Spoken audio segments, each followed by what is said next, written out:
잠언 8장 22절에서 36절까지 말씀입니다. 잠언 8장은 잠언의 클라이막스라고 할 수 있는 본문으로 지혜의 초상화, 지혜는 무엇인가, 지혜는 이런 것이다라는 것을 보여주는 내용입니다.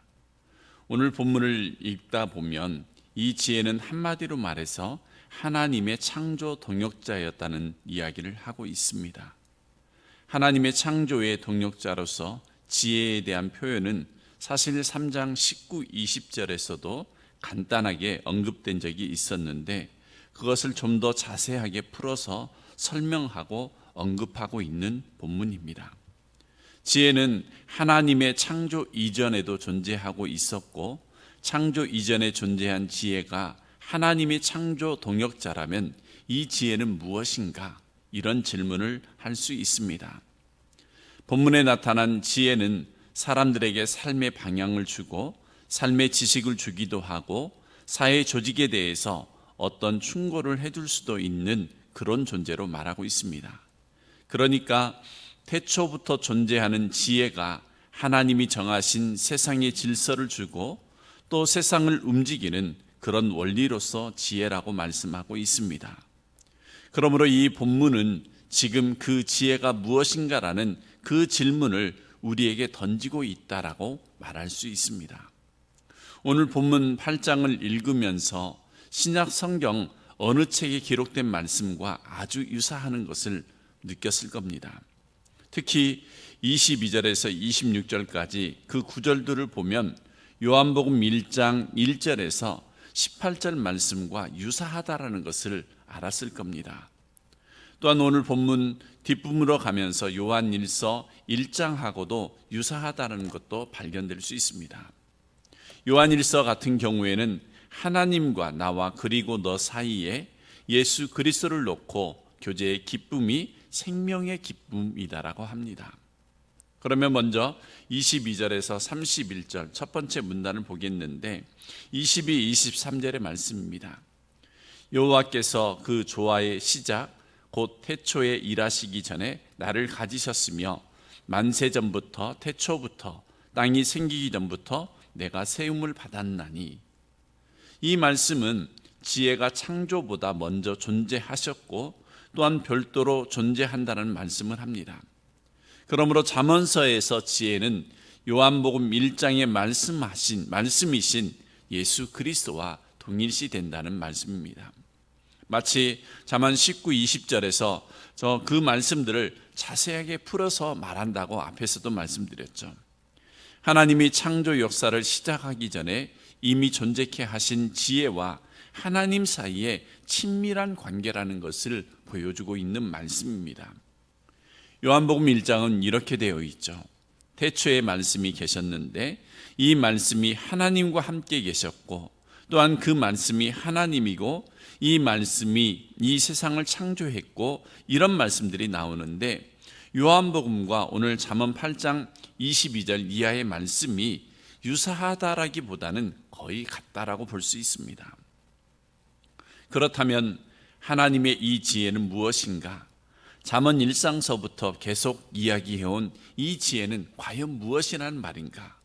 우리가 잠언 묵상을 통해서 잠언에서 말하는 지혜가 머리가 똑똑한 것을 말하는 것이 아니라 그것이 하나님을 경외하는 것이 지혜다라고 이야기를 했지만 오늘 본문에서는 하나님을 경외한다라는 차원을 넘어서서 이 지혜가 태초에 하나님과 함께 계시고 함께 일하고 있는 모습을 통해서 태초부터 있었던 영원한 말씀이신 예수 그리스도와 같다는 표현을 하고 있습니다. 그러니까 지혜와 하나님은 동일한 견해를 가졌다면 잠언 1장부터 지금까지 봤던 이 지혜는 취사 선택으로 내가 이 말씀대로 해도 그만, 안 해도 그만이 아니라 이것은 생명의 문제이고 구원의 문제입니다. 그래서 지혜라는 것이 선택의 문제가 아니라 필수적인 문제인 것을 알 수 있습니다. 24, 25절 말씀을 보면 내가 이미 났다라는 말씀을 합니다. 24절 내가 아직 바다가 생기지 않았고 큰 샘들이 있기 전에 내가 이미 났다는 것은 지혜는 만들어진 존재가 아니라 태어났다고 합니다. 그러니까 세상이 창조하기 이전에 태어난 존재는 하나밖에 없는 존재로 삼위일체 하나님 중에 제2위이신 예수 그리스도를 말합니다. 25절도 보시면 또 산이 세워지기 전, 언덕이 생기기 전 내가 이미 났다. 창조 이전을 말하는 것으로 내가 이미 났으니 태어난 존재로 이야기를 하고 있습니다. 그러므로 세상의 창조 이전에 지혜는 태어났고 존재했었고 그런 존재라는 것을 말하니까 이것이 예수님하고 같다는 근거가 됩니다. 22절부터 시작된 여호와께서 그 조화의 시작 곧 태초에라는 말씀은 천지창조를 말씀하고 있습니다. 일하시기 전 곧 창조하기 전에 나를 가지셨으며 하나님과 이 지혜가 함께 태초 이전이니까 만세 전부터 태초부터 땅이 생기기 전부터 내가 세움을 받았다. 하나님이 나를 가졌다. 나를 세웠다. 내가 났다. 계속해서 이러한 표현들을 하고 있는 겁니다. 26절도 보시면 하나님이 아직 땅도 들도 세상의 진토의 근원도 짓지 아니하셨을 때에 이런 일들이 있었다. 그래서 지혜는 예수 그리스도라고 말을 할 수가 있습니다. 그래서 이런 결론을 내릴 수가 있습니다. 오늘 말씀의 결론도 되겠지만 1장부터 어제까지 보았던 8장의 말씀까지 지혜를 찾는 자가 되라. 간절히 찾되 은을 구하듯이 하라. 지혜가 생명이다. 이렇게 계속했던 이유가 바로 오늘 22절로 26절의 말씀 때문이었구나라는 결론이 되는 겁니다. 그렇다면 지혜는 반대해서 이야기한 음료도 글자 그대로 음료로만 말하는 것이 아니라 지혜가 글자 그대로 지혜가 아닌 예수 그리스도를 말했다면 음료도 글자 그대로 음료가 아닌 좀 더 다른 의미를 가지고 있는데 그것은 바로 예수 그리스도에게로 가는 것을 막거나 또는 예수 그리스도와 함께하는 삶을 방해함으로 지혜 대신 예수님과 함께 동행하지 못하도록 하는 모든 반대쪽에 있는 것들을 말합니다. 이러한 세상을 여러 가지로 표현을 하죠. 어떤 분들은 사탄이라고도 하고 그런데 음료를 사탄이냐 물어보면 그렇다라고 대답하기는 그렇지만 사단적인 것들 또는 세상적인 것들 이런 것들이 하나님과의 올바른 관계 또 하나님을 경외하는 삶 또 이 지혜의 길을 막거나 유혹하는 그런 모든 것들을 음료로 표현했구나라고 정리가 됩니다. 그러니까 성적인 언어로 나왔던 본문들도 성적인 것뿐만 아니라 그것을 넘어서는 어떤 의미가 있는 것이었구나 하는 것을 우리는 알게 됩니다. 그러면서 31절에 사람이 거처할 땅에서 즐거워하며 인자들을 기뻐했다. 여기서 인자를 기뻐했다는 말씀은 사람을 기뻐했다. 그러니까 30절, 31절의 핵심은 지혜가 되시는 하나님은 창조자가 되어 기쁨과 즐거움이 되어 주셨다는 겁니다. 이 말씀을 보면 무엇이 생각나느냐면 창세기 1장입니다. 창세기 1장에 보면 하나님께서 창조를 하실 때 첫째 날, 둘째 날, 셋째 날, 넷째 날, 다섯째 날, 여섯째 날 그 모든 것을 만드신 후에 보시기에 심히 좋았다라고 말씀을 합니다. 원문에는 이 토브라는 단어가 선하다, 그러니까 곧 좋았다, 기뻐했다는 말씀이죠. 그 창조가 선하고 아름답고 기쁨의 대상이 되었다는 것, 이 말씀이 매우 중요합니다.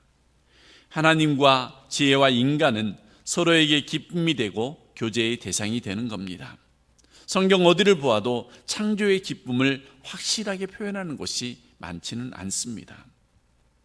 세상을 최초로 창조했던 그 창조자 하나님과 그 곁에서 함께 창조의 동역자가 됐던 지혜가 이분들이 하시는 말씀이 기쁨이다. 내가 창조한 인간이 기쁨이다. 세상이 선하고 아름답다. 이렇게 말을 하는데 기독교는 그 후로 중세시대에 스콜라 철학하고 만나 이것이 오늘날의 천주교가 되면서 금욕주의가 됐습니다.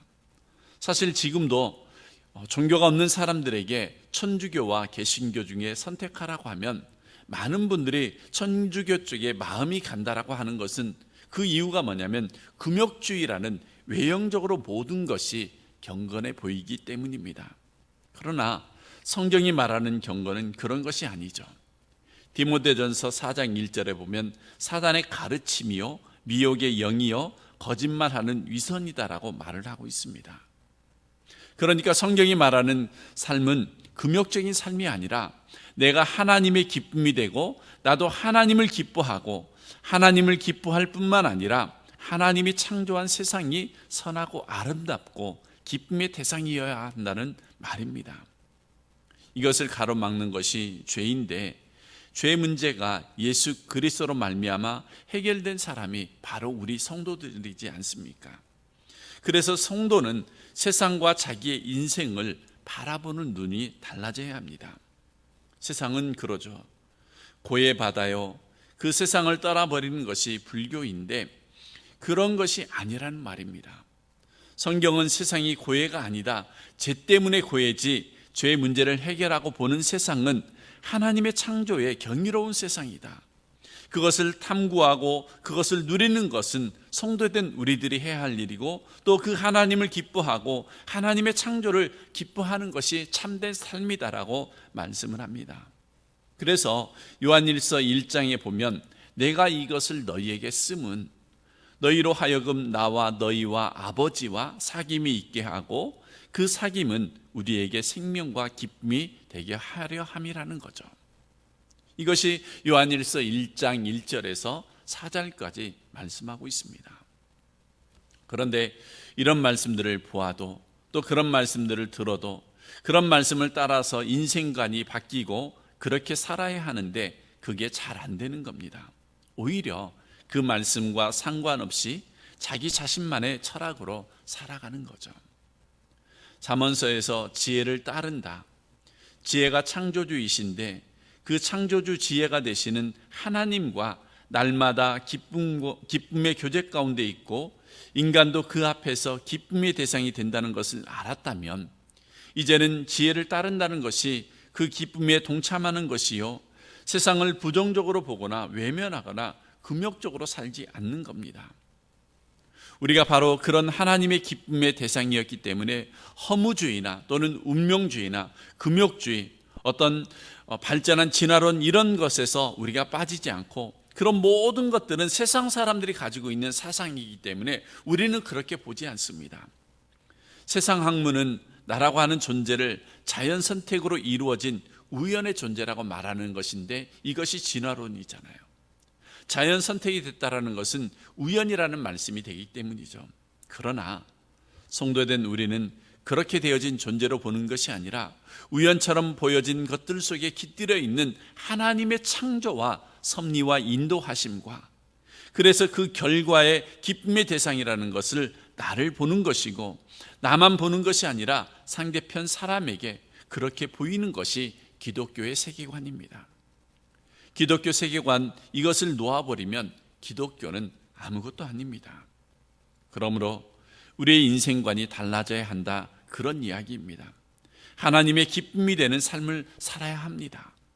세상 사람들이 성도된 우리의 삶을 보고 그들도 기뻐할 수 있는 그런 성도된 모습 이것이 지혜와 함께 살아가는 우리의 모습이라는 것을 보여주고 있습니다. 32절로 36절입니다. 32절 말씀을 보면 아들들아 하고 이제 원래 잠언의 문구로 돌아왔습니다. 아들들아 이 말씀이 1장에서 7장까지는 항상 앞에 나왔는데 오늘 말씀 8장은 지혜가 무엇인지를 먼저 말하고 마지막 문단에 아들들아 부르고 있습니다. 그러니까 아들들아 하고 충고했던 것이 전부 다 22절에 31절로 지혜가 이런 분이다라는 것 때문에 그런 충고를 했던 것이죠. 32절 보면 이제 내게 들으라. 여기서 나는 지혜이죠. 또 내 도를 지켜라. 그게 복이다라고 말씀을 하죠. 33절 훈계를 들어서 지혜를 얻으라. 그것을 버리지 말라. 왜냐하면 그 지혜가 하나님이 주시는 거니까. 또 34절에 보면 누구든지 내게 들으며 내 문 곁에서 기다리며 문설주 옆에서 기다리는 자가 복이 있다. 32절에서 34절에 보면 복 있는 사람은 지혜자에게서 듣고 그 말씀을 따라 기다리며 사는 자로 또 그 기다린다라는 것은 그 말씀을 사모하는 자가 복이 있다라고 합니다. 우리 성도님들은 어떤 복을 사모하고 있습니까? 어떤 복을 기다리고 있습니까? 어제도 말씀드렸지만 세상적인 풍요와 세상적인 가치와 기준의 복을 지금도 생각하고 있느냐라는 거죠. 오늘 말씀한 이 지혜는 날마다 그분과 함께 해야 하는 겁니다. 일주일에 한 번이나 한 달에 한두 번, 아니 예배를 드릴 때만 잠깐 만나는 그런 분이 아니라 날마다 문 곁에서 기다리는 것을 상상해 보십시오. 문 곁에서 지혜를 만나려고 기다리고 있는 그 모습, 우리들의 모습이 되어야 하지 않습니까? 날마다 그 말씀을 사모하고 그 말씀을 따라 살고 그 말씀을 지키며 살아가는 자가 복된 인생이다라고 말씀을 하고 있습니다. 왜 그러냐면 그 지혜가 창조주이고 우리에게 말씀으로 오신 예수 그리스도이기 때문에, 또 그분이 우리와 날마다 동행해 주시면서 참된 기쁨과 평안을 주시며 그분과 친밀한 교제를 늘 할 수 있도록 해주는 분이기 때문에 그렇습니다. 그러면서 35절에 이런 말씀을 하죠. 대저는 왜냐하면 너희가 왜 그런 말씀을 기다리고 또 그 지혜가 되시는 그 하나님을 사모해야 하냐면, 나를 얻는 자, 곧 지혜를 얻는 자는 생명을 얻고 은총을 얻기 때문이다. 확실하죠. 하나님은 우리에게 주시는 복은 우리가 생각하는 그런 복이 아니라 생명의 복입니다. 이것보다 더 큰 복이 어디 있습니까? 없습니다. 그렇기 때문에 은혜이죠. 이 은혜가 얼마나 놀라운 복이 있냐면, 은혜를 받은 노아는 온 세상 사람들의 홍수로 다 죽을 때 그 가족만 살았습니다. 그러므로 이 은혜와 바꿀 수 있는 것이 있을까요? 그런데도 많은 성도들 가운데 여전히 그런 것들을 추구하고 있는 사람이 있습니다. 이미 내가 받은 그 복과 은혜를 생각하지 못하고 다른 사람보다 좀 더 많이 갖고 좀 더 풍성하고 더 큰 집, 또 높은 명예, 권세를 가지려고 수단과 방법을 가리지 않습니다. 우리는 성경이 말하는 최고의 복과 최고의 복인 생명과 은혜를 받은 자들입니다. 이게 있으면 모든 것이 게임 끝나지 않습니까? 아무리 많이 가지고 있어도 생명이 없으면 의미가 없지 않습니까? 감사하게도 우리가 예수를 믿었는데 이 예수님이 우리에게 약속하신 것이 바로 은혜와 생명입니다. 우리가 이 생명을 얻고 이 은혜 가운데 있다는 것이 얼마나 놀라운 겁니까? 노아 시대로 말하자면 우리가 홍수에서 방주로 구원받은 사람들입니다. 정말 놀라운 은혜의 이야기죠. 그러나 36절은 반대의 말씀을 하고 있습니다. 그러나 나를 잃는 자는 영혼을 해치는 것이, 자기 스스로 영혼을 나를 미워하는 자는 사망을 사랑하는 자다. 그래서 이제 잠언서에 어리석은 자에 대한 총결론의 말씀이 나옵니다. 어리석은 자는 생각 없이 그냥 쉽게 세상에서 음녀에게 끌려다니는 그런 사람이다. 이 사람에게는 생명이 없고 은혜가 없는 것이죠. 이 어리석은 자는 미련하고 고집이 센 사람입니다. 하나님을 경외하지 않는 그런 사람이라는 거죠. 이 어리석은 사람은 지혜의 길을 비웃는 거만한 자입니다. 1장에서 8장까지 어리석은 자를 표현할 때 그런 표현들을 해왔습니다. 바라기는 저와 여러분이 하나님의 지혜이신 예수 그리스도의 생명과 은혜의 복을 주시는 그 지혜이신 예수 그리스도를 믿고 따르는 자입니다. 그러므로 내 삶을 기뻐하시고 세상을 기쁨으로 바라보시는 창조자 예수 그리스도를 믿는 자가 되었다면 이제 어떻게 살아야 됩니까? 먼저 감사해야 되는 거죠. 그리고 나도 기뻐해야 되는 거죠. 나도 나에게 주신 복을 누릴 뿐만 아니라 이 복의 근원이 되시는 지혜이신 예수 그리스도를 바르게 드러내는 그런 삶을 살아야 되겠습니다. 인생을 허무나 굴욕이나 우연이나 운명주의, 어떤 진화론의 존재로서가 아니라 창조된 그리고 섭리의 대상으로서 그런 가치로 자신을 보고 하나님께 영광 돌리는 그런 삶을 사는 것이 마땅한 성도인 우리의 자세여야 하는 겁니다. 오늘 본문의 결론이 저는 이렇게 생각합니다. 지혜가 되시고 또 생명과 은혜를 주시기 위해서 오신 그 지혜 되신 예수님의 말씀, 또 그 법도를 늘 지키며 기다리며 사모하며 살아가는 우리의 삶이라고 생각이 됩니다. 저와 여러분이 그 지혜 되신 하나님과 함께 늘 동행함으로, 늘 함께함으로 하나님께 영광을 돌리고 감사하며 참된 믿음으로 사는 그런 하나님의 백성들이 다 되시길 주님의 이름으로 축원합니다. 기도하겠습니다. 하나님, 태초부터 계시고 지혜자로 오셔서 우리에게 생명과 은혜로 복 주심을 감사드립니다. 창세전에 사람을 만드시고 삼위일체 하나님이 기뻐하시고 기쁨이 되었던 것을 깨달았습니다. 우리의 삶에도 하나님이 주신 지혜를 듣고 지키며 그 말씀을 사모하는 사람으로서 생명과 은총을 입은 자로서 하나님의 기쁨의 삶이 되어지고 주신 복을 풍성하게 누림으로 세상에 그 지혜를 분명하게 드러내는 기쁨의 삶을 살아가는 아름답고 복된 성도로 하나님께 영광이 되기를 바라오며 예수님의 이름으로 기도드립니다. 아멘.